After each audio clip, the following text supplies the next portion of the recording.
गांव के एक कोने में एक पुराना टूटता फूटता हवेली था। लोग कहते थे कि वहां एक बड़ा राज छुपा हुआ है, मगर उस राज को जानने की कोशिश करने वाले लोग कभी वापस नहीं लौटे। इस हवेली के आसपास डर और रहस्य का साया हमेशा मंडराता था।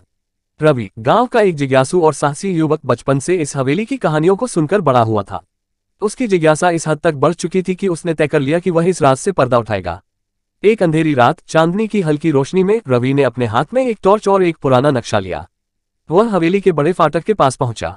फाटक जंग से भरा था, लेकिन जैसे ही उसने धक्का दिया, वह चरमराते हुए खुल गया। अंदर का दृश्य किसी खंडहर से कम नहीं था। हवेली के भीतर कदम रखते ही उसे ऐसा लगा जैसे किसी ने उसकी ओर देखा हो। ठंडी हवा का झोंका और एक अजीब सी गंध ने उसका स्वागत किया, लेकिन वह डर को अनदेखा करके आगे बढ़ता गया। अचानक उसे दीवार पर कुछ अजीब निशान दिखे। ये वही निशान थे जो उसने नक्शे पर देखे थे। नक्शा उसे एक गुप्त तहखाने की ओर ले गया। तहखाने का दरवाजा लकड़ी का बना था और उस पर पुराने समय के प्रतीक उकेरे गए थे। दरवाजा खोलते ही उसे एक सुनहरी रोशनी दिखाई दी। ये रोशनी एक छोटे से खजाने के बक्से से आ रही थी।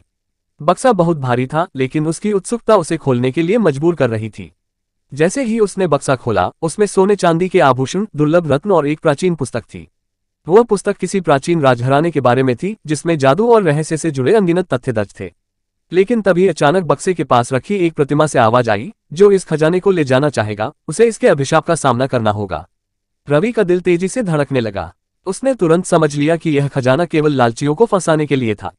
उसने खजाने को वहीं छोड़ दिया और किताब को उठाकर बाहर की ओर भागा। गांव लौटकर रवि ने पुस्तक के पन्नों को ध्यान से पढ़ा। यह पुस्तक सिर्फ खजाने का नहीं, बल्कि मानवता के कई गहरे रहस्यों का राज खोलने वाली थी।